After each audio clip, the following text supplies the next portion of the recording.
Бэн Шарплес и Стив Торнтон из Sperasoft. Дизайн и программирование, закадычные враги. Okay. So the very first thing I want to do, I want to ask how many people here understand English, what I'm saying? Pretty much everyone. Fantastic. Good, right. Okay, that'll cool. be all right. Some of the jokes will land. Excellent. So some of you obviously will speak Russian. I'm sure there were hands down in the crowd there. For those people, Tatiana will be providing a translation after every couple of sentences. But we'll pretty much do it in full, I think. How many people understand me when I talk at this speed?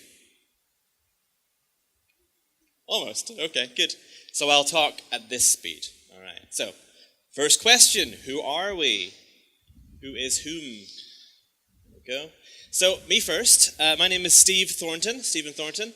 I'm a lead game designer. I've got approximately 10 years of experience. I'm coming up on my anniversary. I worked on all these games. I was at Traveler's Tales, made a bunch of Lego games, went up the design hierarchy there. Меня зовут Стив Торнтон, я в индустрии уже 10 лет, недавно отпраздновала, собственно, годовщину. Я работал над всеми этими играми в том порядке, в котором они здесь представлены.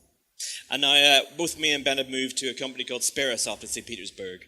And we just finished working on Tom Clancy's Rainbow Six Siege and a game called Assassin's Creed Odyssey.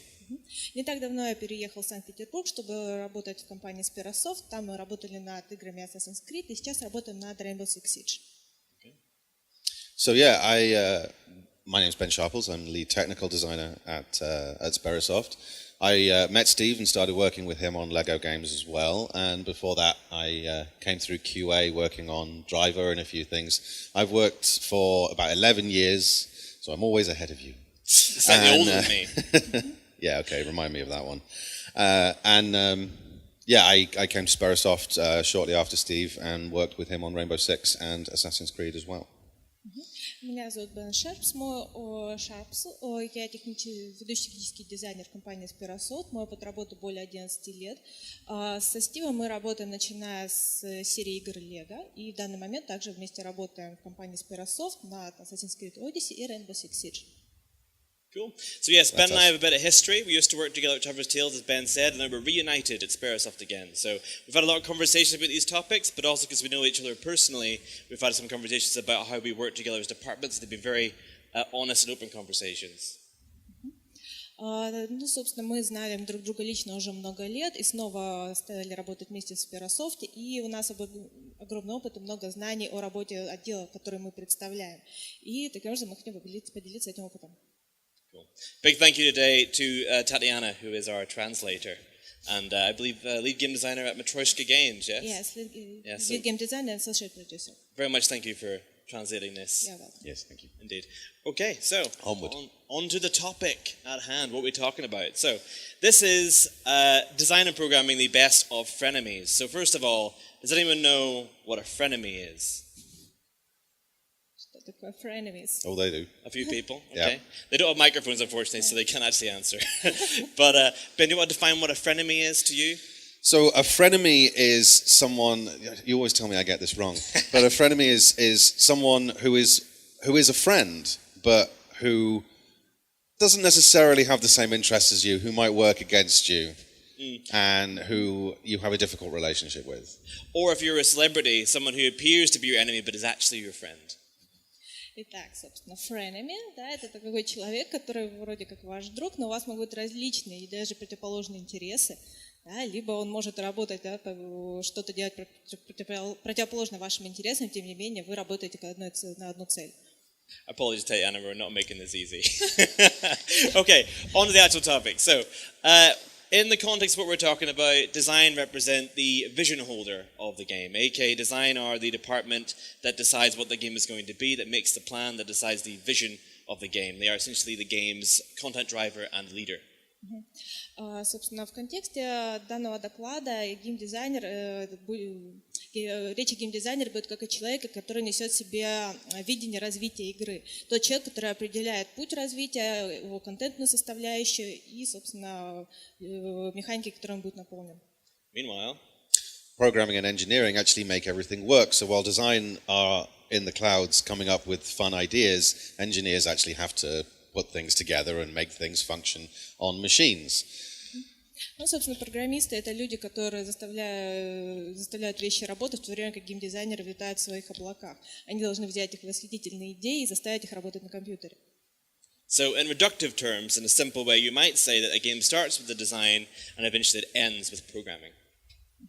Ну, и, собственно, любая геймдизайнерская идея в итоге заканчивается программированием и ее воплощением. So what is this talk about? The talk is about the friction created between those two sides of development. So in order for a game to be made, there has to be a vision, it's a creative endeavor, but also there has to be implementation at a technical level. So these two sides are always going to have a lot of different agendas and priorities, and it's inevitable that they are going to, in some way, disagree and clash in the process. So this talk is going to be about those problems that arise from that friction. Собственно, этот доклад будет о том, как взаимодействуют эти два отдела, отдел геймдизайна и отдел программирования, о том, что у них есть, они работают на общую цель, но при этом с помощью разных средств, у одних идей, у других их воплощения. И во время работы невозможно избежать каких-то столкновений, конфликтов, и ты расскажешь о том, как этого избежать. So a lot of conflict can come from the relationship between design and engineering, and so we want to talk about ways that these conflicts can be resolved, why they happen, and if they're really conflicts at all in the end, or whether it's all about communication. Собственно, мы поговорим о том, как можно решать конфликты, возникающие во время рабочего процесса, как их можно вообще избежать, и являются ли они вообще конфликтами. Может быть, это все вопросы коммуникации. So, of course, our goal here is to promote a sense of understanding and empathy between those two sides of development so that people can understand, designers can understand the engineering's point of view and vice versa. And hopefully we'll try and dispel some of the incorrect assumptions people have about each other as they go through. Собственно, мы поговорим о том, как развить эмпатию и понимание между двумя отделами, чтобы геймдизайнеры могли доносить свои мысли, слышать программистов и наоборот. All right, so we're going to start with some disclaimers because this is, of course, a sensitive topic and it's going to get a bit spicy on the next slide. So we're going to start with some kind of clarifications about the nature of what we're talking about and how we're talking about it. Собственно, перед тем, как продолжать, мы бы хотели сделать несколько уточнений, потому что следующий слайд может быть весьма такой остренький и кого-то задеть. All right. So the first thing is that our observations are largely based on AAA game development, on big titles, big budget titles. We've had, when we've gone through this, and we've done this in the past, some people kind of come to us and say, well, what about, one-person development teams, two-person development teams, tiny things? And there are changes that you can kind of come up with. Any situation can be invented to kind of go against what we're saying here, but broadly speaking, once you get to a team size that's kind of above 10, where these things we feel are pretty commonplace. Собственно, первое, что мы хотим сказать, это наши наблюдения, сделанные исходя из нашего опыта работы над AAA-проектами. Там идет весьма специалисты узкоспециализированные, и, возможно, в более мелких командах, из 1, 2 до 10 человек все может обстоять немного иначе. Cool. So we've actually done this talk once before, and I was at a talk in Minsk called DevGam, and we were pleasantly surprised that although there was a majority of mobile developers, indie developers there, they still related to these things. So I think as long as the team is big enough to have a dedicated design role or a separate engineering role, and there's still relatability to what we're talking about. Ну, собственно, большинство команд разработки мобильных игр все-таки меньше, чем команды AAA-проектов, поэтому мы понимаем, что у них такое разделение гораздо реже встречается, однако, тем не менее, то, что мы скажем, может быть применимо и для них. Okay, so the definitive thing in this AAA development style is the vision-led hierarchy, that there is someone at the top of a pyramid who's in charge of all the departments beneath them. And flatland companies are where this will be a little bit less relevant. But for any company that has anyone, any person or department, a creative director or a publisher in charge of the vision of the game will relate to what we're talking about here. It's about how when someone disconnected from the technical implementation is directing what the game is going to be. Все наши наблюдения сделаны исходя из того, что мы работаем в иерархии, подобной пирамиде, где на вершине стоят люди, гейм-директоры, либо продюсеры, которые несут в себе видение развития проекта, и они могут быть очень оторваны от технической части. We will eventually come to talk about the mixed hybrid roles, what we call hybrid roles, which is the mixture of design and programming. Quite a lot of the time, design and programming start out separate. You have someone who's the designer who does virtually everything, someone who is the programmer in a two-man, two-person team. That's quite common. But you do find, especially as teams get bigger and bigger, that you have people who cross both departments, people who have one foot in design and one in engineering, and we will talk about that. Позже во время презентации мы поговорим о так называемых технических дизайнерах, которые выполняют гибридную роль, что-то вроде переговорщика между двумя отделами, которые могут помочь в налаживании коммуникации. So, lastly, again, the next slide, we're going to get into some of the myths that designers feel about engineering and vice versa. So this is the last warning that the kind of the tone of this presentation is intended to be light-hearted, and I hope you can laugh along with some of these observations as opposed to feeling them hardly.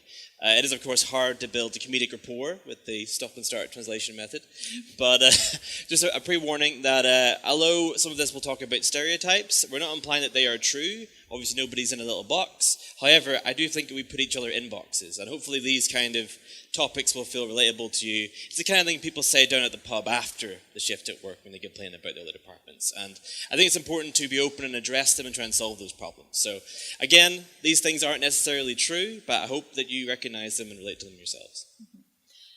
Собственно, эта презентация местами, надеемся, будет смешная и немного легкомысленная, потому что мы будем основывать наше представление отделов на известных стереотипах. Надеемся, никого не обидим, и в представленных стереотипах, возможно, кто-то узнает себя, и это будет полезно. All right, so first, what's wrong with me? Okay, so sins. So design according to programming. Design don't understand how things work. This is the first thing that engineers feel, that designers... For the purpose of the tape, we've got smiles and laughter. It's working. Yeah, we're good. Well, that's all we needed. We're done. We're just leaving it.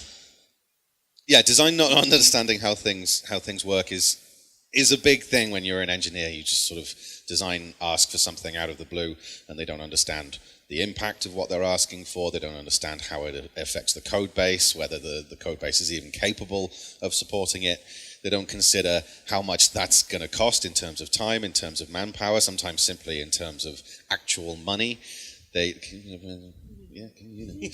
don't provide clear instructions when they do ask for something, so they're asking for the world, but they're not even asking for which world they want. Do you break for Tatiana? Sorry, yes, of course, carry on. Итак, с точки зрения программистов, геймдизайнеров такие грехи, как самое главное. Геймдизайнер не знает, как все работает. Он приходит к программисту и говорит: сделай мне вот это. И он не понимает ни трудозатраты, ни технические сложности, ни время, которое это займет. Он просто хочет, чтобы это было сделано. А еще он забывает давать полный ТЗ. They aren't reliable. Еще они ненадежны. Can't even control a bloody controller. They're changing their minds, so designers ask for one thing, you get halfway through implementation on that, and then they ask for something else. And they don't have hard skills, so while they're asking for things, they actually can't do anything themselves. They're not going to sit down at a computer and make anything. They're just going to say, well, we want all of this stuff, and then you get halfway through it and they say, it's nice, but I'd like it to be blue. Собственно, геймдизайнеры ненадежные, они часто передумывают, они могут говорить: сделай мне вот это, вот это, вот это, при этом сами не могут ничего сделать. Ты сидишь, делаешь, а потом, когда ты сделал половину, он приходит: это миленько, а теперь давай в голубой перекрасим.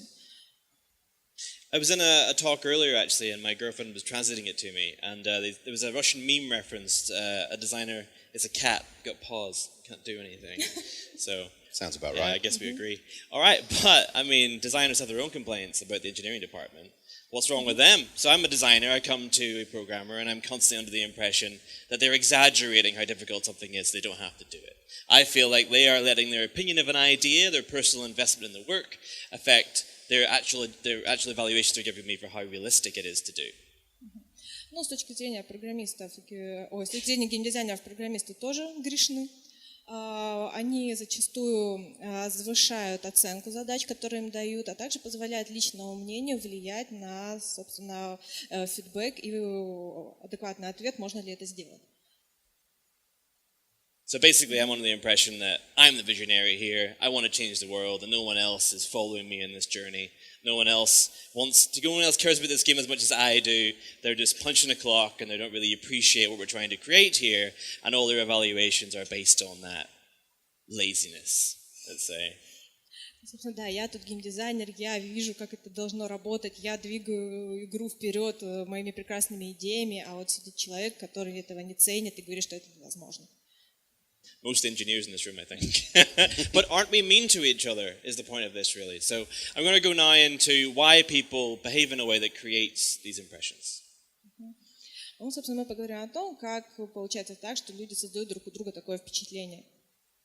So when we were sitting down to talk about this topic and to think about why we have these opinions of each other and why these are so widely spread, why these seem to crop up in different companies without sort of crossover, we came down to the two departments, design and programming, think about a game in two very different ways. Собственно, мы поговорим о том, почему такие стереотипы распространены, в общем-то, по всем компаниям. Проблема в том, что программисты и геймдизайнеры смотрят на игру с двух разных точек зрения. Designers are concerned with the flow of the game. They're concerned with what happens from the moment that the player starts the game, you put the disc in, you load the game, whatever, to the moment that the player stops. They're concerned about that experience, one moment after another moment after another moment. And it's a linear flow. Whatever the player does, wherever they start, wherever they end, it's always a linear flow. Programmers, engineers, it's not a flow, it's a mechanism. It's a machine that we feed data into, the player feeds data into, and the machine returns a different set of data. And then they feed more data, and then the machine returns more data. Собственно, для геймдизайнеров игра – это некий поток, в который они погружают игрока с того момента, как он зайдет в игру. То есть это некая последовательность событий, которая встречает игрока, по которой он идет, событие за событием, от запуска игры до момента, когда он из нее выйдет. В то время как для программиста это набор кода, набор механизмов, в которых погружается игрок. То есть игрок отправляет компьютеру некую информацию, и программа, компьютер возвращает ему информацию. Игрок поставляет информацию, программа возвращает. И так раз за разом по кругу. And these two different ways of seeing things can lead to some very different priorities when it comes to how you want to develop something and the cost of the things that you choose to develop.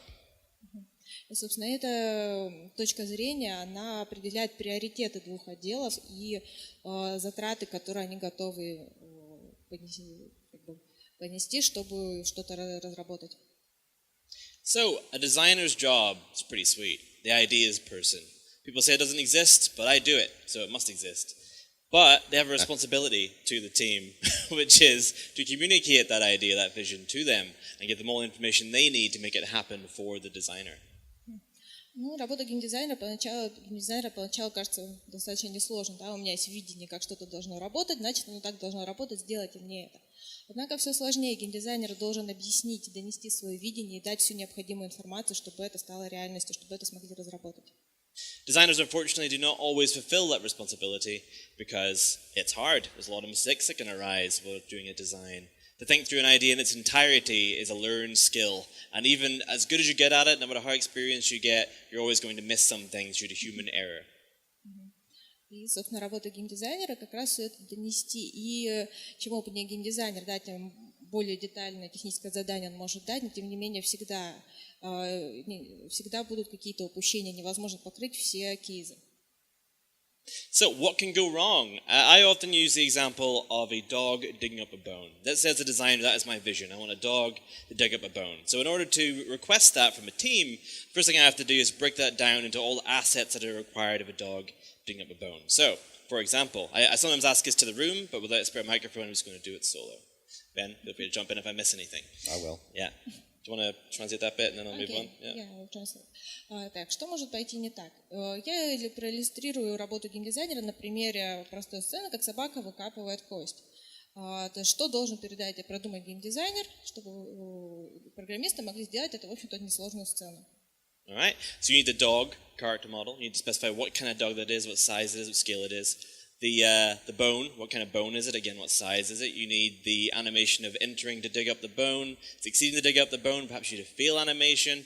How does the player interact with that? You got to think about is there a way that the animation can be broken midway? You need to have the dirt mound, the VFX of the dirt. You need, am I missing anything else here? You always forget sound. Everyone forgets sound. The sound of the dog digging up the bone landing on the floor, for example. So there's a lot of little details to that in the full flow you might not consider when you're requesting something like that. Ну, собственно, нам нужно знать размер собаки, породу собаки, вид собаки, размер кости, как глубоко она закопана. Нам нужны анимации, как собака копает, как летит грязь. Нам нужен арт видов грязи. А еще все постоянно забывают о звуках. Звуки тоже нужны. That was a fun one to translate. Additionally, if you've got an event like that, all of a sudden you've got a bunch of other variables you've not thought about. So, for example, a programmer will ask the question, are there going to be other dogs in the game, different sizes of dogs? If I enter this mound to dig from, can I do it from any angle around the mound? If I'm doing it with a button press, is it hold, is it tap? Can I release midway? What happens if I break the flow of this thing? Things like, for example, with the bone that's going to come out of the digging, is it going to fly it with animation, which is like a can distance? Is it going to be physics driven? What if the bone falls outside your player area? Do I need a respawning bone system now? So there's all these different things that can expand from this seemingly very simple idea. And if you imagine this is one mechanic in your game, how a game just expands and expands with these variables you have to consider. And it's inevitable you're going to miss some. Hopefully, as I was talking, some of these things didn't occur to you straight away. And you might sit down and write a document and think through it and think about a lot of these things, but you're going to miss a few. You just are.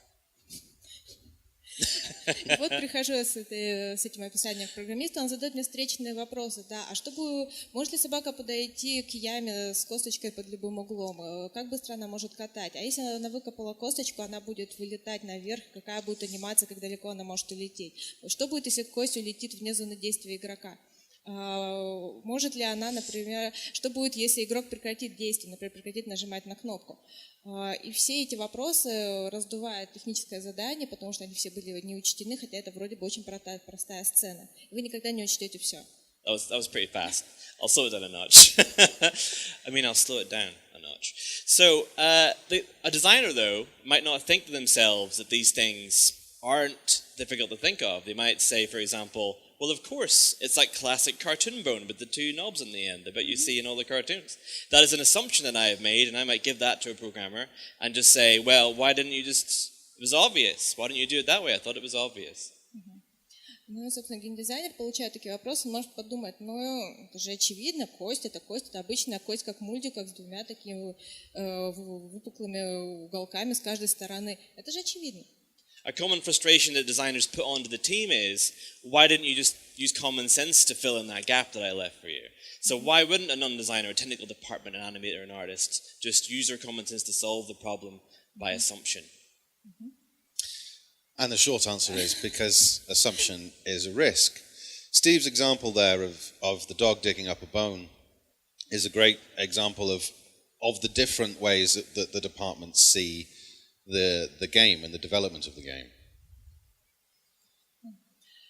Собственно, и на вот этот вопрос, почему нельзя использовать свой здравый смысл, да, вместо того, чтобы задавать геймдизайнеру кучу вопросов, почему программист не может использовать здравый смысл, художник-аниматор, ответ такой: любые предположения исполнителя – это риск. Where you have one department thinking about the flow, you have designers thinking about, well, what do I want the dog to do? How do I want them to do this? You have another department looking at it as a machine and thinking, well, these bits are all missing. The machine cannot function without these bits.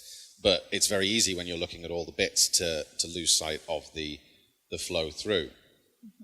И, собственно, получается, что когда в одном отделе думают о том, как собака должна выглядеть, да, какой у нее должен быть арт, другой отдел, да, отдел программиста, думает о том, как должен работать код. И обоим отделам не хватает каких-то кусков информации. So engineers, when they're coming to implementing something, they don't want to use common sense, they don't want to make assumptions, because they generally know that it's easy to lose sight of the flow, and that assumption is a risk, that everyone has their own frame of reference, their own understanding, and that what is in the designer's head is not necessarily what is going to be in their head. And a good engineer will understand that even though you've spent an hour in a meeting room talking with this person about this dog that you want to dig up a bone, the two of you probably have completely different images in your head of how it's going to be realized and how it's going to look when it is. My favorite dog isn't your favorite dog. This is true. And so a good engineer won't want to make assumptions, won't want to use common sense, because they'll want to try and reach the designer's vision of what it is, rather than put their own vision and impose their own vision on it. Собственно, хороший программист, он откажется использовать здравый смысл вместо четкого ТЗ, потому что он знает, что любое допущение – это риск. Извините.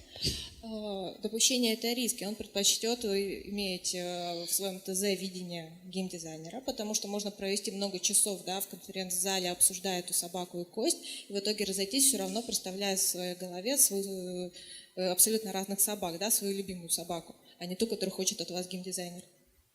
Designers also often make the classic mistake that virtually everyone who's not an engineer makes, of assuming that things that happen in the real world will also happen in the game and therefore come for free. So the example I always use is bouncing a ball. People, designers, everyone will tend to assume that if you drop something in a video game, it will fall to the floor. Gravity doesn't exist unless we've made it exist as engineers, and it can be quite frustrating when you have designers kind of going, well, I mean, that just happens, doesn't it? Еще геймдизайнеры часто не учитывают некие очевидные вещи, которые они считают, что если это есть в реальном мире, то это должно быть и в игре. Например, гравитация. Любимый пример – это мяч, который отскакивает от пола. Да, его не нужно описывать, все знают, как падает мяч. Однако в игре, в коде гравитации нет, пока ее не сделает программист. Okay. So if you've got designers making all these mistakes, then it's inevitable they're going to make these mistakes because they're a human, and these are very complex things to try and walk through in your mind. So a big mistake that designers make after making those mistakes, double mistake, is to get defensive when questioned about it. И, собственно, геймдизайнеры часто ошибаются, да, это нормально, они люди, ничего не делая нельзя не ошибиться. Однако после делая ошибки, когда к ним приходят люди за уточнениями, они делают вторую ошибку, они становятся в оборонительную позицию. I'm going to remove this GIF from the screen. But it's very common for a designer to put themselves into an idea and to attach to it and invest in it personally and believe that that idea and its success somehow reflects upon them and their self-worth as a game designer, which is a classic mistake, and if anyone ever learns how not to do it, please tell me. But the issue with once you becomes personal is that whenever it is critiqued, you feel it very strongly. Геймдизайнеры очень близко и личностно воспринимают любую критику их идей, потому что да, это их идея, они ее вот пытаются донести, а вы ее критикуете, да, это становится личным, а не рабочим. So once people come to you and they start asking questions about your idea, it can feel like an attack. Yeah? So that causes the designer to go inside themselves, put up their shields, and start to deflect genuine questions that engineers need answered. So it's important to realize that your team will actually appreciate you listening to their requests and being open to changing your ideas. It's good leadership to be open to taking the expertise of your expert departments on board. И поэтому часто геймдизайнеры, когда к ним приходят с вопросами либо критикой, да, стараются дистанцироваться, закрыться и оборонять свои идеи. Однако гораздо лучше, если они прислушиваются к экспертизе людей, которые лучше в этом разбираются, потому что это не является признаком того, что они плохие лидеры, наоборот. So a very important skill for a designer to learn is a classic phrase, I don't know yet. I didn't think of that yet. That surprised me, that question. You might even have to say, I need some time to go away and come to you with a solution. Instead of just going, oh, don't worry about it, or just giving a knee-jerk answer that you don't want to stick to later. So I think all departments, in fact, could benefit from learning the I don't know yet, which Ben will talk about later. Собственно, очень важная фраза, которую должен научиться геймдизайнер, это «я еще не знаю», либо «я это еще не продумал». Вместо того, чтобы говорить «а, все будет нормально», да, скажите эту фразу, проявите людей, что вы это действительно не продумали, возможно, вам нужно время, чтобы выяснить. And then again, whenever you feel like you're going to change your idea on the fly based on new information or expertise has been brought to you, it can feel like people will see you as a too flexible, wibbly-wobbly kind of leader who's unreliable. You will change your mind at the drop of any kind of problem. And that is as a designer, you feel a lot of pressure to lead the team and have a strong vision for them to follow. So whenever an engineer or another department comes to you with something that's going to disrupt that vision, your first reaction is to clamp down and keep it. But I would suggest that perhaps it is better to be open to listening to the team and their concerns.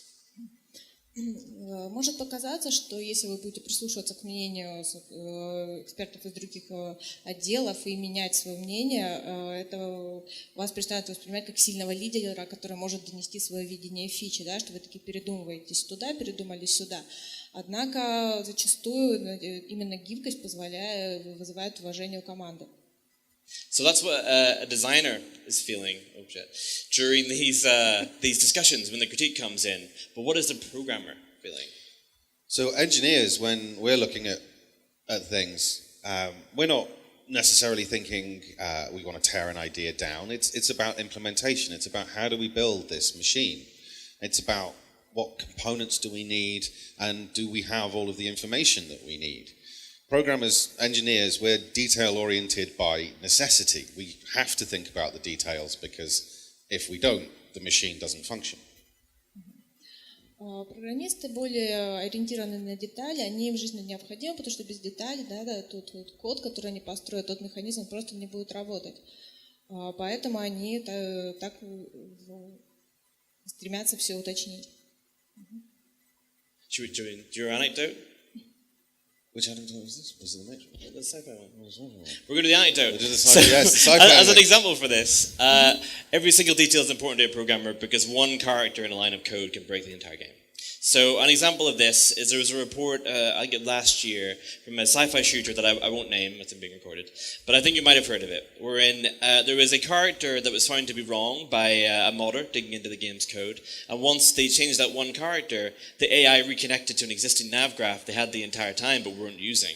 This game was famous for having bad AI enemies, and by fixing this one character, they re-established an entire system that was in place, and the game had shipped with that problem in it, and it got bad reviews because of it, because of that one character. В качестве иллюстрации того, как важны детали, хотим рассказать пример одной игры. Это sci-fi шутер, который в прошлом году получил плохие отзывы за ошибки в одном единственном символе, который сломал всю игру. That's a good save, thanks for that, Steve. Detail-oriented by necessity, but also programming tasks are unpredictable, and sometimes when a designer comes to you and says that they want X, Y, Z, you don't know that your code base can support it. You don't know if you're working with an engine, whether that engine can support it. You don't know if there's going to be time. Maybe you know something can be done, but it's going to cost huge amounts of time, money, and manpower to make it happen. You're not sure as a programmer, and so you don't want to promise something that you can't deliver. And so it can come across as if you're overly critical of an idea or that you're unenthusiastic about an idea simply because you just don't know, so you can't get enthusiastic about something that is an unknown. Помимо внимания к деталям, программисты часто получают задания в таком виде, подходит геймдизайнер и говорит, сделай мне там А, Б и С. А программист не знает, можно ли это сделать в рамках этого движка, или нужно движок менять, сколько это будет в трудозатратах, возможно, усилия затраченные не стоят результата, возможно, это будет очень дорого. И когда они получают такое непонятное, угрожающее задание, они с большей вероятностью будут эту фичу новую критиковать, либо пытаться избежать ее выполнения. I want to jump in here actually, Ben. Something that never really occurred to me, basically I will reveal my ignorance to you now. As a designer, I've mostly avoided any kind of coding. I've done some basic scripting, but coding to me was the only department, the only discipline in game development that still means kind of a magic mystery to me. It feels like it grows on code trees. So it never occurred to me that programmers would be intimidated by a task I gave them. I always assumed they would be able to do it. And the idea that a programmer would look at a task and go, oh, actually at first glance, I don't know how to do that, and be intimidated to the point of exploding their estimates had never occurred to me. It never occurred to me that a programmer could also get defensive about their skill set and their self-worth in the team.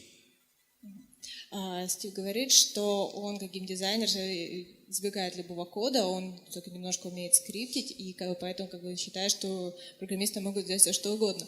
И когда приходит программист и вместо конкретного ответа получает возможно, да, это его немного удивляет. И при этом программисты тоже могут очень становиться в оборонительную позицию, когда они хотят выполнять такие сложные задачи. Which segues nicely into the last point, which is just like a designer should be able to say, I don't know yet, I didn't think of that. It's fantastic for anyone in any team or discipline, for an engineer, for example, to say, I actually don't know how to do that. I have to go away and look at it. I need some time. And I find that generally designers have soft skills as part of their core set in the skill set in the team. Their job is soft skills, they're leaders and they're managers, whereas other departments tend not to need that to do their job and therefore may not take their role in the soft skills of the team. But in terms of protecting morale and your own morale, it's fantastic if even if you're an engineer, have a think about how everyone in the room feels, have some empathy, have some soft skills and try and apply them in these meetings. И точно так же, как геймдизайнер может сказать, я этого еще не знаю, программист должен иметь право сказать, мне нужно время, чтобы ответить на этот вопрос. Да, ему нужно пойти и сделать какое-то исследование. И у геймдизайнера, как у человека, который ведет команду, должны быть развиты софт-скиллы, да, которые позволят ему построить такую атмосферу в команде, чтобы люди чувствовали себя комфортно и могли это сказать, да, что им нужно время, чтобы исследовать. Okay? But instead of saying, I don't know yet, a common thing for them to say instead is, that's impossible. You can't do that. So, Ben, as an engineer, is it impossible? Yes. Impossible is a word that gets passed around a lot. You can't have that. That's impossible. We can't do that. And this is the one thing where, as an engineer, when we were kind of putting this talk together, there were lots of back and forth about our opinions and our viewpoints and things. But this is one thing where it's never impossible, engineers. Come on, let's be honest with ourselves. The actual thing is not impossible. There are reasons why you don't want to do it, but we'll talk about that in a second. Собственно, когда программист говорит, это невозможно, зачастую это возможно, просто есть причины, по которым он не хочет это делать. So, impossible is a difficult word. It can mean the machine itself cannot support what it is that is being asked for. If a designer says at this point, I want your Xbox to jump up and walk across the room, that's pretty impossible. But most of the time, 99% of the time... You design a peripheral. Designers, yeah, you design a peripheral, there you go, all right. Designers. Most of the time, what designers are asking for is something that is going to feed into the experience of the game. It's something that is going to complement the project that you're already working on and already exists in some form. And so what they're asking for probably is not actually impossible. Конечно, иногда геймдизайнеры приходят к программисту с действительно невозможными задачами, да, например, говорит, а я хочу, чтобы в этом месте игры Xbox подпрыгивал и перебегал в комнату наискосок. Это, естественно, невозможно. Однако зачастую геймдизайнеры, как носители вижена игры, приходят с какими-то идеями, которые дополнят игру и сделают ее лучше. И они не невозможны, они просто сложны в реализации. In my experience, impossible means one of two things, the good thing and the bad thing. The good thing is that what you're asking for as a designer goes against the way that we've built the game. The code base doesn't support it. This is not how we've built things, and if you really want this, we need to rethink the way that we've built the entire thing. And so the thing is impossible in the current ecosystem of the code base. It's not actually impossible, and the decision-making process about whether you go back and rewrite everything we'll come to in a minute. But the game currently doesn't support it. И, собственно, по моему опыту, невозможно обычно значит две вещи. Хорошую и плохую. Плохая может быть в том, что то, что просит геймдизайнер, оно в данный момент просто не поддерживается кодом игры. Игра написана таким образом, что сейчас вот это сделать нельзя. Если мы это хотим, нам придется делать огромные изменения. The bad thing, and something that I know engineers do, and I've been guilty of myself, and it's really something that we shouldn't do, is just saying it's impossible because we don't like the idea. An idea comes out, and it seems stupid, or it's too big, or it just isn't something that we saw going into the game, and so we just say, oh, no, it's impossible. Вот. И еще программисты частенько говорят невозможно, да, признаемся в этом, когда они просто не хотят это делать. Идея кажется им глупой, слишком большой, слишком трудозатратной, поэтому они просто говорят, это невозможно. Okay, so we're budgeted for an hour, and I worry that perhaps we're not far enough through the presentation yet. So rather than rushing, because I think we're having a good time, I'm just going to try and do a more shallow cut on this couple of the slides. Ben, if you'll join me in a more I'm going to go deeper. I'm going to make things more complicated. And hopefully leave some time for questions at the end. Do you want to translate that? Ну, собственно, да, времени не очень много, поэтому мы немного сократим содержимое следующих слайдов, чтобы было время на вопросы. Okay, that was shallow. Okay. So, as a designer, how do I negotiate with that judgment from them that it is impossible? What can I do to negotiate past this barrier between us? Сейчас мы рассмотрим, как я, как геймдизайнер, могу преодолеть этот барьер невозможного, как пробиться до программиста, который говорит, что это невозможно сделать. So a very common mistake I used to make when I was a younger designer, a young man, was I would try and say how to do it in order to prove that it was possible. I would try and do their job for them based on my rudimentary, glancing knowledge of previous systems in the past. Распространенная ошибка, которую я раньше страдал, когда был более неопытным геймдизайнером, это то, что я пытался рассказать, как сделать это, основываясь на своем предыдущем опыте. Это может так не работать. Instead of doing that, instead of trying to tell them how to do it, try and boil it down to what you really want. So the first thing to do is you ask, why is the cost so insanely large that it's not possible to do? Вместо этого попробуйте подробнее расспросить, почему оценка трудозатрат такая большая, что можно с этим сделать. So to use an example, when I was working on a handheld Lego game, Lego Marvel's Avengers, we wanted to put an open world onto a 3DS. And the first thing that the engineer said was, that seems impossible to do. Сейчас будет пример из игры, над которой мы работали. Это «Мстители Marvel» на 3DS, который мы делали открытый мир. Actually, that's unfair. They didn't say it was impossible to do. They said it was impossible to do it at the size that I wanted. Они говорили, что это невозможно сделать в том объеме, в котором я хотел. So I basically said to them, look, here's what's really important. The size, I'm moving through it quickly. Avengers is all about flying, as Iron Man is Thor. They had made an assumption that I wanted to have the same kind of granular content in the open world that was in all the open worlds of Lego at the time. But I felt the important thing was the speed you can move through it and the scale of it, the representation of the actual city. Я хотел сделать большой мир, больше, чем в остальных Лего-играх, для того, чтобы Мстители, да, которые про полет, про быстрое передвижение, могли передвигаться по этому большому миру и передавать эффект этого полета игрокам. And here's where you get into some decisions with other departments that may want to make choices that you don't feel as a priority. So, for example, when I said that, I said, okay, so it's going to be ugly. It's not going to be high definition quality content, and there's not going to be any mission content in the open world or complex mission content. So the compromise I made to get the size and the speed was to say there was going to be a simpler type of content in the world and that what the fidelity was going to drop. The art fidelity was going to go down. Но тот компромисс, который мне пришлось принять, что если я хочу, чтобы мир был большой, и его можно было быстро пересекать, он должен быть не детальным, не проработанным и максимально простым с точки зрения арта. The last time I used this example, I forgot to thank the amazing team of Traverse Tales who made this possible. And although we did make those compromises at the beginning, the engineering and the art team found some incredibly clever solutions to our problem. And in the end, actually, the open world did have decent content in it, did have missions in it, and it also had pretty good art fidelity for the platform. И, собственно, в итоге, когда мы начали это делать, когда мы приняли этот компромисс, в итоге команда художников, команда программистов принесли какие-то очень классные решения, которые позволили нам в итоге все-таки увеличить качество этого мира и наполнить его заданиями. But we kept sight of those core goals, the scale of the city and the traveling through it. And by going back to that framework of goals, I was able to ensure that the choices that we were making and the priorities that we had matched the priorities of the design, of the vision, of the player experience.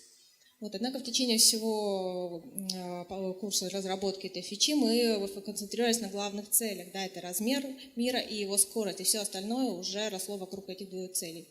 And I am going to be a bit selfish and do one more anecdote. I won't mention the name of this game, but we were working on a game that wanted to have a hologram in it. We pitched a hologram system of having a copy of a character, and the first reaction from that was, that seems impossible to achieve. So what we did was we looked at why is it impossible, and there's a few reasons. Number one, I had used the term character, and characters have a lot of baggage for engineers. It's a terminology in the actual code. It's got a certain amount of, it's got a skin, it's got multiple meshes, it's got shadow passes. It's a complex object in the game world. And by saying basically, well, forget the character, all I want is the representation, a copy of the character's image. Пример из другой игры, да, там мы делали, там был нужен голографическая копия персонажа игрока.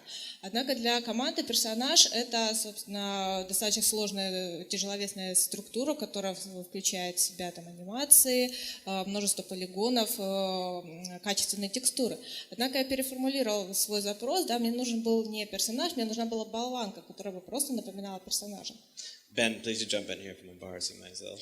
I know, you're doing pretty well, actually. It's quite impressive. Good stuff, good. But yeah, as Steve says, he asked for a character, and the immediate assumption from engineering was, oh, so you want a full character, you want all of this stuff. And in the end, actually, all that we needed was a single mesh, single shader, single material, no animation, no shadow pass, everything very, very simple, none of the actual stuff that goes with making a full character.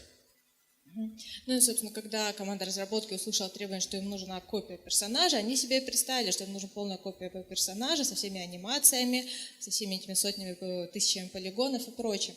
А в итоге оказалось, что задача гораздо проще, когда им описали, то есть нужна единственная легкая текстура, никаких анимаций, упрощенный каркас, и все стало понятно. So my request came with a lot of baggage of expectation, and whenever we cut into it, why it was impossible, I basically went, no, I actually don't need that. It doesn't have to animate, it doesn't have to have multiple textures. And by basically identifying those reasons and being willing to cut them and focus on the core goal, which was having this character copy be believable, we were able to get past that wall and achieve it. Ну, собственно, доведя до команды цель, да, что нам нужна просто копия персонажа, которая не является персонажем, мы смогли отбросить лишнее и сделать невозможное возможным. All right, Ben's going to jump back in here. So, as Steve says, what he was asking for and what was actually needed were two very different things. And one of the ways that we drilled down to getting to this was by prototyping. And I'm sure I don't have to tell anyone in this room how valuable prototyping is. So as soon as we hit prototyping, as soon as we got past the it's impossible stage and we agreed that we were going to start putting something together, these things came out pretty quickly. We identified that we didn't need a character, that we kept using the word character, but we just needed the one mesh. Go on, click the click. It's done. It's clicked. Oh, you've done it. Yeah. So once you start to work the idea together, whether you're working it together on paper, whether it's just talking, or whether you're making a prototype, you start to drill down and you find these things, but you have to get past the initial it's impossible and the knee-jerk reaction to the idea first and start to actually talk to each other. Собственно, в примере с персонажем дело пошло тогда, когда Стив преодолел этот барьер невозможно, и команда начала работать над прототипом. Тогда у нас уже появились решения, как облегчить модель, что можно урезать и как сделать невозможное возможным. И, собственно, весь смысл в том, чтобы договориться и смочь преодолеть этот барьер и, наконец, начать работать над фичей. As a designer, it's important to tell your team why you want it as well as what you want. So again, in the case of those previous examples, by identifying the core goals, the why of my request, we're able to drill down to what was possible and what wasn't. Собственно, геймдизайнеру стоит доносить до команды, зачем мы это делаем и почему мы так делаем. Это позволит преодолеть этот барьер и договориться о том, как, собственно, делать это вместе в команде. There's a concept of introverted and extroverted thinking, and classically, because unlike designers who can make choices on a whim, like it'll be blue, it'll be yellow, and answer questions very quickly, quick fire, programmers need to go away and process and think about it because there are multiple solutions to problems. They're introverted thinkers, regardless of their personality type. They need time to think about it before they reply. And meetings tend to be the worst place to do that. Meetings, you go in, you expect to come out with answers. There's a lot of pressure on people to make an immediate estimate, and that is why they tend to bloat their things. In order to avoid, like the engineer hates the most, a bad decision by designers. Избегайте давления на программистов, потому что в то время как геймдизайнер может принимать решения очень быстро, да, давайте сделаем там синее, а нет, да, лучше будет желтое, а программисты, чтобы дать оценку, можно ли это сделать, ему нужно время, да, ему нужно что-то проверить, посмотреть, и возможно ли это. Поэтому не давите на них и не заставляйте их дать ответ вот прямо на встрече, в которой вы обсуждаете фичу, дайте им время. Okay. How long have we got left? 15 minutes? 55. Wow, we can definitely do this. We can cover all this. All right. Well, not if we keep going on. Over to you, Ben, with this bullet point. So, as an engineer, as Steve kind of touched on, when you're in a meeting room and designers say, we want this thing, as an engineer, suddenly you kind of go, your brain, I'm sure engineers will relate, your brain kind of goes, well, here are 10 ways that could happen. And then someone turns to you and says, how long is it going to take?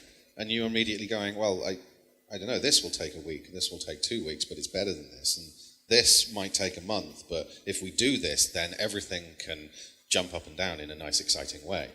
And you're just sort of sitting there going, well, I'm not entirely sure. And this is why, and I'm sure that everyone will relate to this, you get this thing where an engineer says, this will take 2 weeks to do. And then everyone goes back to their desks, and 10 minutes later, the designer comes over and the engineer just sort of says, I've done it. Yeah, I just needed to move that to there and do this. It works now. Because the engineer knew that maybe that would work, but he didn't want to say that in case it wouldn't work. So it's important to give engineers time and space to consider their options, to find the best option, and then to come back and say, you know what, I found the right thing, and it's going to take this long, and these are the reasons why it's going to take this long, and I've chosen to do this. And as a designer, it's important to listen to your engineers and appreciate that this wasn't just a kind of knee-jerk reaction to, oh, it's going to be blue. This was actually a considered decision, and there are good reasons why the engineers have made these decisions. Engineers don't like having their time wasted. No one likes having their time wasted. So the feeling that they need to come up with a solution, we need to come up with a solution on the spot, and it might be the wrong solution, is a really, it builds a lot of fear, because you end up. Sorry, do you want to try? I've just Throw Italiano over here, jeez. It's interesting. I was wondering why they was giggling. Собственно, когда программист слышит задачу, и в его голове, да, есть 10 способов, как это можно сделать, он говорит, что вот этот способ займет там неделю, этот 2, этот месяц, но все, мы сможем прикрутить очень классные анимации, все будет прыгать, скакать, а еще звуки. Он при этом, на самом деле, ему нужно время, чтобы понять, что в итоге нужно делать, исходя из входящих требований. А еще может оказаться, что он говорит, что нужно 2 недели, да, все договорились, что делаем 2 недели, а все разошлись работать, а через 15 минут программист подходит к геймдизайнеру и говорит, я сделал. Потребовалось 15 минут, да, на самом деле был такой способ, но на момент, когда фичу обсуждали, программист не был уверен, что это сработает, а оно сработало. Тем не менее, программисты очень ценят свое время, да, никто не хочет переделывать, никто не хочет делать лишнюю работу, поэтому они опасаются говорить оценку до того, как проведут некий анализ задачи. Engineers don't like having their time wasted. We covered this one. Thank you, Tatiana. And being forced, or feeling like being forced to choose an option that may be the wrong option in the moment in the meeting room can lead to time wasting, and engineers don't want to do that.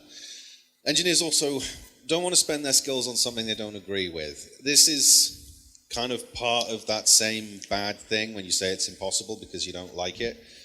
This is something engineers, you need to remember as engineers that we have the job of implementation and we get invited to contribute to the design, but we are not responsible for the design.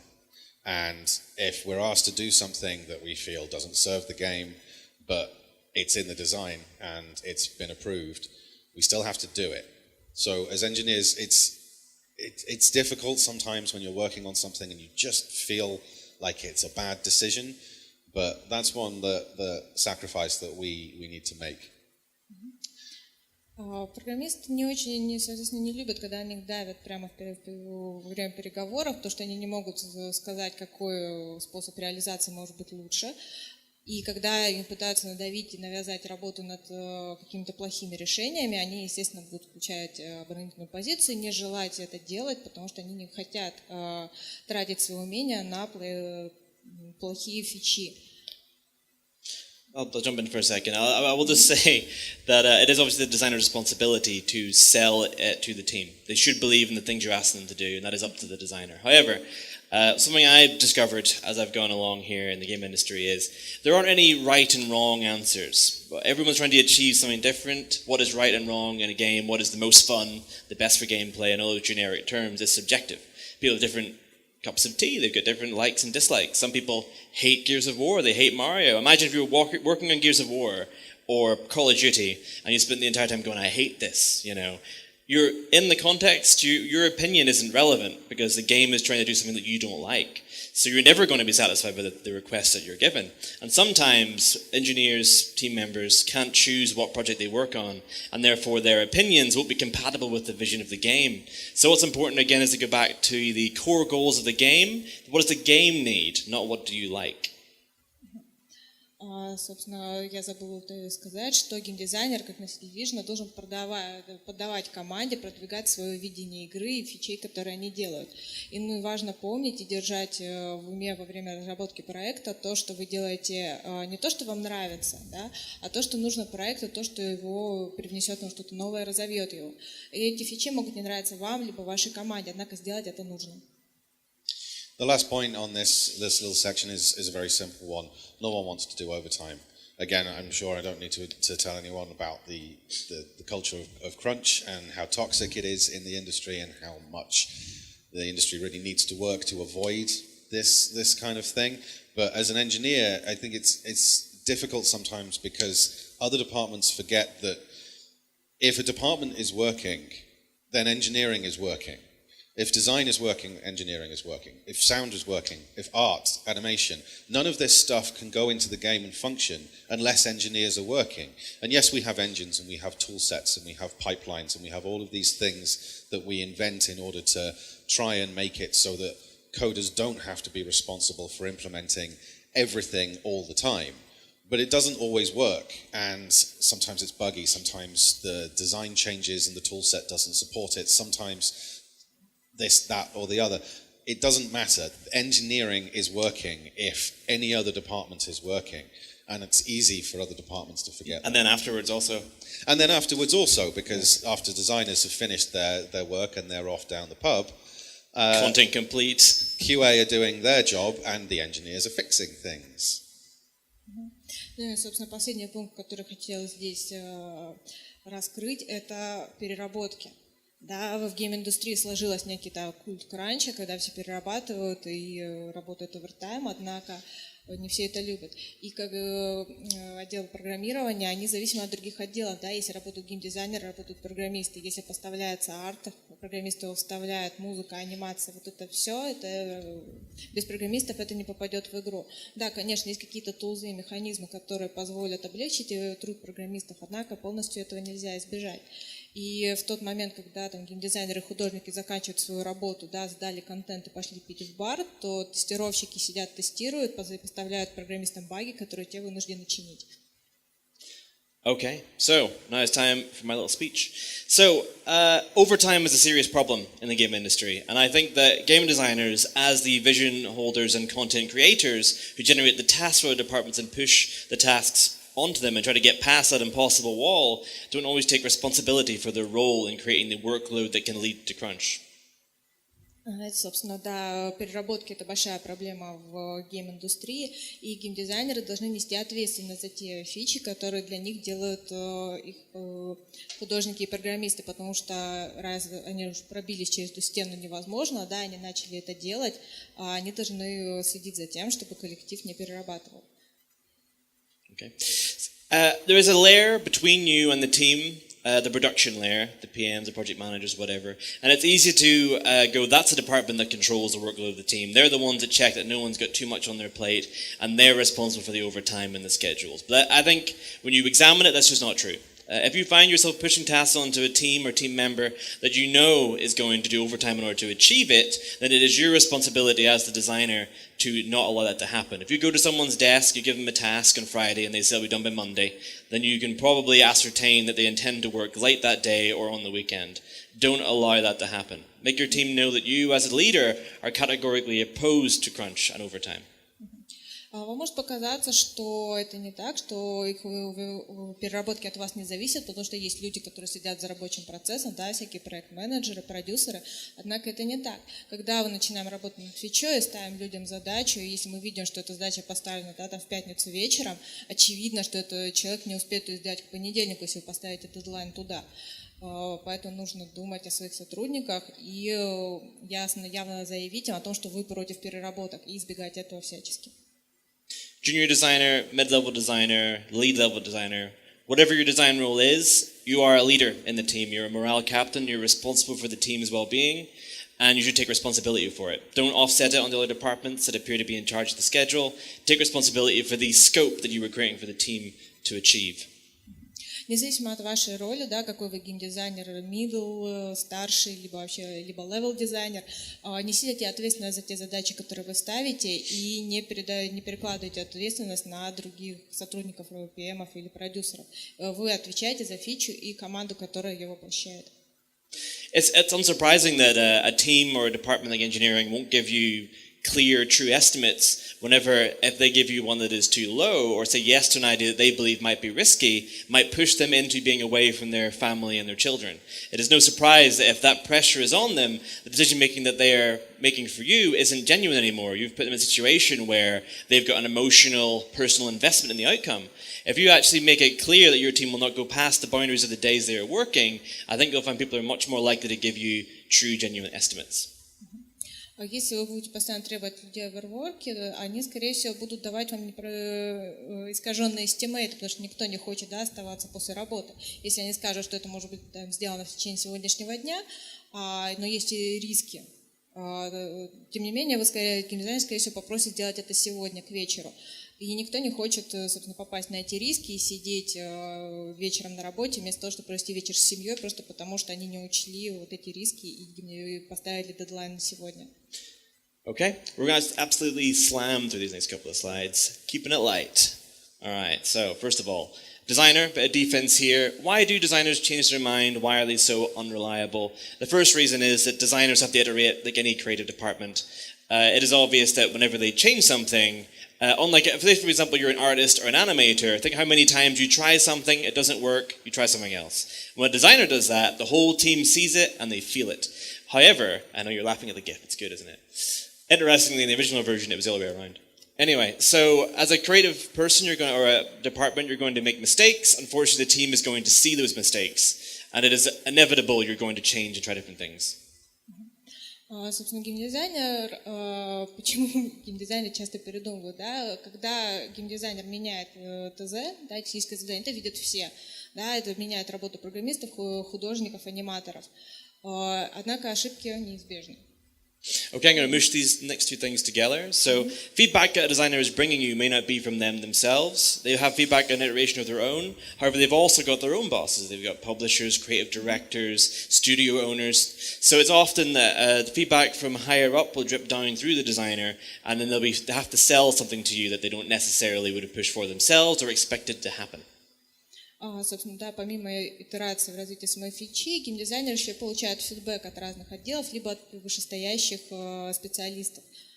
А также они могут получать запросы из разных департаментов, которые также повлияют на фичу и потребуют внести изменения. Unfortunately, it is up to the designer to sell that idea as their own. They can't be going from the higher ups and saying, unfortunately, the boss wants this stupid idea because it's going to affect the morale of the team. They have to endorse it. И, собственно, так как геймдизайнер должен продавать, да, доносить до своей команды свою идею, он не может просто прийти и сказать, ой, да там большой босс попросил вот эту фигню прикрутить. Нет, он должен это встроить в фичу и подавать как свою собственную. Okay. What can we do to limit these changes and unreliability? So we can designers. I can do this line if you like. Yeah, as a designer, don't bring feedback to the team in a dismissive way where you don't consider the changes you're making to someone's work. I think one thing that designers often don't think about is the quality of work being created by artists, engineers, animators. Even if it's not suitable for the game, it's still a lovely piece of work that you're throwing away. So whenever you come, be aware who you're talking to and how much work of theirs and time of theirs that you're actually wasting, and be sensitive to that. Собственно, нужно геймдизайнеру важно понимать, что когда он приходит к команде с фидбэком, то, скорее всего, огромный кусок работы, да, красивая работающая часть игры уйдет просто в мусор, и нужно понимать, да, душевное состояние людей, которые все это делали, которые к этому уже прикипели. Don't judge. Yeah. So This is your bit. this is my bet. You sure? Yeah. Oh, Hit it. this was Get the yours. bit of the Anyway, clock, Danny. moving on. So, as designers, when you're asking for something to change, there are certain judgments. It's easy to make judgments about what it is you're asking for, what should be the process of making that. Don't do that. Let the engineers come to you and tell you what it is that you're asking for. Don't judge ideas by prototypes purely because prototypes are prototypes. The programmer hasn't tried to make anything look nice and pretty and work well. What they're trying to do is demonstrate an idea and see if they're in the right space for that idea. Собственно, не торопитесь судить по прототипу, который собрал для вас программист, потому что они сделаны только для демонстрации идей. Подумайте о том, что все будет красиво потом, а сейчас смотрите то, что вам сделали, и как то, что сделано, передает идею того, что вы получите. The other thing you can do is consider the changes that you might want to make. So as a designer, you make a bunch of decisions about one thing, and you hope that they're the right decisions. You think you're making the right decisions, but you also know that some things might change. And if you decide A, B, and C, but you know that B might change, then let your engineers know that. They can code towards that. They can anticipate and create a system that allows B to change easily instead of locking B in place and making sure it can't change at all. Okay, so we're almost out of time, but I have the solution to that problem. This entire presentation so far has been about purely divided roles, with Ben representing engineering and me representing design. However, both of us have a foot in the other camp. I've done technical design and I've done some scripting before. Ben, meanwhile, has a creative brain in his head. He has ideas of his own. So we're a mix, we're hybrids. And often people are hybrids, but the role is polarized. Вначале часть Бэна, третий пункт. Геймдизайнер должен думать о том, как фича, которую он дизайнит, будет развиваться. То есть заложить, сразу продумать о том, что вот, например, мы делаем в этой фиче какие-то параметры А, Б и С, и Б, скорее всего, мы будем менять, потому что нужно будет перебалансировать. И чем раньше скажет об этом программист, то тем проще будет эту фичу потом переделать, потому что программист сделает Б переменной, которые можно будет менять, настраивать, и это снизит поправки в будущем. И дальше мы поговорим о пограничных ролях, так называемых гибридных ролях, потому что и Стив, как геймдизайнер, имеет технический бэкграунд, а Бэн, в свою очередь, наоборот, весьма такой тоже креативная личность. Sometimes people do have a role where they have a foot in both camps, and that isn't perfect either, for these reasons. Thanks.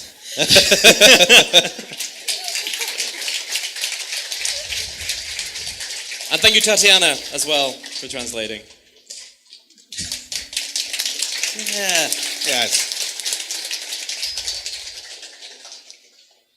Okay, I think we've got time for a So Q&A. we've got time, yeah, for a few questions, maybe. A few minutes.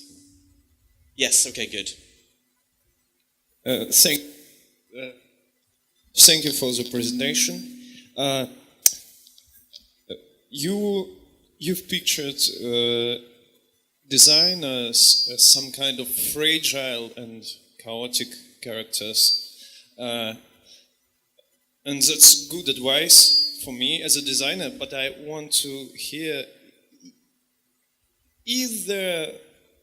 are there some advices for programmers how to comfort your designer and let him be actually creative instead of fear of mistakes or about iterations or budgets. Yeah, absolutely. Yeah, well, shall I Let me just, as a designer, how I like it, and then you can jump in. Validation is the short answer. Basically, just say, I like it, but say something you like about it. It's like if you go to see your friends play, when you leave, even if it sucked, you think of one nice thing to say before you say the bad stuff. So I would suggest to have one compliment or a couple of compliments. Explain you like it. Be enthusiastic about it. If I can tell you're on board with the idea, want to help me make it work, then I'm way more open to your criticism. I feel safer now. I feel like we're on board trying to achieve the same thing. Yeah, I think that's true. But I think as well, this is one of those areas where the I don't know thing sort of comes in. I can't see, so Careful with that. As an engineer, when you're looking at something, everyone tends to assume that the person they're talking to has the same frame of reference, the same understanding. But as an engineer, as a designer, you don't know what it is that the engineer is thinking or how they've gone about sort of realizing your idea. And I think as programmers, it's quite easy to fall into the trap of assuming that everything that you've thought of, the designer has also thought of. And that's almost never the case. So as a designer, saying to your programmer, look, I need more information. Please tell me what it is you've gone through. Please take me through your mental process from beginning to end. And yes, it might be long, and there might be a lot of words that are overly complicated. But it helps to as a programmer, as an engineer, it helps to go through this, to understand that your entire process has been appreciated. And as a designer, it sometimes throws up things that you didn't actually think of and you may have thought were impossible and edited out yourself, whereas a programmer will kind of go, well, no, that's fine. There's something I always say, which is, as designers think everything that is hard is easy and everything that is easy is hard. It's just a rule of life that will always be the case. And so as a designer, ask your programmers, talk to them and ask them for more information than they might give you. Yeah, do break it down for me like I'm a child. Explain it to me. Especially you. Yeah. While you're asking questions, I'm going to put those previous slides on the screen so you can choose to read it if you wish. So yeah, we'll take more questions at this point. Go ahead.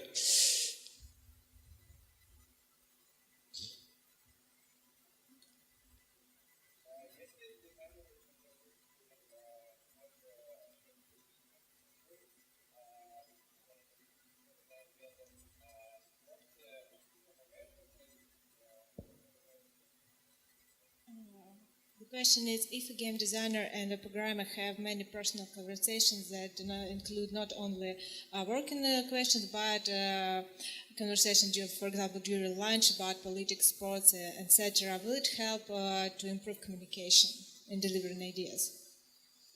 Do you want to take this? I think it can help and it can hinder. So I've found that friendships that I've made... I'm listening. Hate him.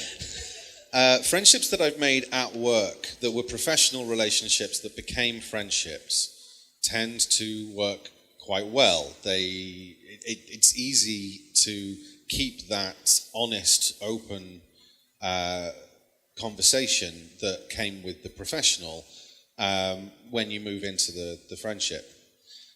Friendships that existed before you worked together can be very problematic, because when you don't want to hurt your friends, and when your friend throws out an idea that is rubbish, you don't want to say this idea is rubbish necessarily. So I think it can work and it can help, but both people in the friendship need to be conscious of the need to be open and honest and to give honest criticism. You translate it? Oh, do you understand? Okay, cool. I'll jump in also. I'll just answer again. I'll just basically say to that, I think also as a designer, as I mentioned earlier, you are a leader, a manager, and you shouldn't try and go outside the bounds of your professionalism. So people on your team, you have responsibility to them as a manager, and it's a professional responsibility, and you can't negate that with some kind of social friendship. So I, for example, can't go to Ben and ask for special favors. I can. But I shouldn't, because Ben's got his own schedule and his own priorities, and I shouldn't try to circumvent them with a personal relationship. So it's important to remember to keep your boundaries active, even if you do have a friendship behind the scenes. Yeah, as with a lot of things, when you get to work, you have to leave a lot of personal stuff outside. We do it with a whole bunch of other stuff. When you're working with your friends, it's just the same, but it can be difficult to remember. Oh, there's one back. Any more for more? Hi guys, thank you. Hello. How you provide your vision as a game designer to whole team? Is there some common techniques? For me, I find it is, for me to think through an idea in its entirety, it has to be in a document. That's whenever you break it down into every piece, and essay it and mechanical flow, that's whenever I find the holes I was mentioning earlier. But in terms of telling the team about it, I always prefer the verbal pitch. I prefer to get a presentation similar to this. I think it's important to be able to show the enthusiasm you have for the idea, to be able to emphasize why things are important.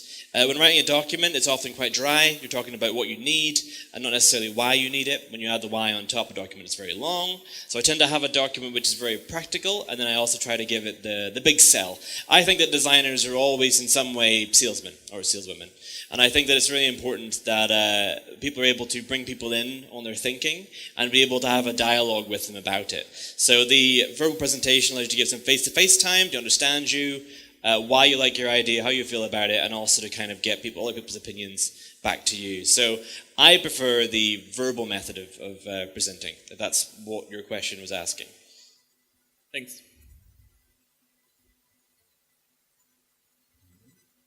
Hi guys. Hello. So let's say I'm a developer and a game designer and a project manager. And my friend is just a designer, yeah. Uh-huh. And for example, he gives me his idea, and it's like creative, it's cool, it has a lot of particles, so cool features. Mm-hmm. But when I look at it, I see it's like a lot of hassle to do everything, yeah. Yeah. So I'm starting to butcher. I like cut off everything that sticks out and leave only the essentials. And my friend, he gets used, like every time he gets a cool idea, it gets butchered, so it's only the essentials. And do you think it's bad that I'm like limiting the creativity? I will say, before Ben has, I'm sure he's got strong opinions on this, but I'll say basically, on this very slide, which I've left on the screen here, there's an issue whenever you've got a programmer, a developer, responsible for the implementation and the creative aspect as well. If you give creative power to someone who's responsible for the implementation, they're going to cut the creative part to make the implementation easier for themselves. There's a phrase that I use sometimes. If you're planning a parade, you don't let the people who are going to have to clean up all the mess decide how many elephants there will be in the parade. They'll say, none please, I don't want to clean up any elephant shit. So the best thing to do, I think, is to have a divide between that creative decision making and implementation, especially if there's two people. I feel like, I know you want to have that input, but if you're only applying your creative input in order to make your own life implementing easier, then that is probably a flaw in the process to be doing both jobs. I would try and be more cautious to, obviously you need to have a realistic scope, so you can use your expertise to argue against what you feel are the most expensive things. But if you've got veto power, if you can decide yourself without having to discuss it, then you're just going to do that every time, like you say you're doing. So that's definitely a flaw that I see. Yeah, and another shot. Oh, sorry. Go. I broadly agree with Steve. I would add a couple of things. One, So stop on it, that sign. Stop. All right. All right. We'll catch you afterwards. Thank you. Thanks, everybody. Thank you very much. Thanks very much.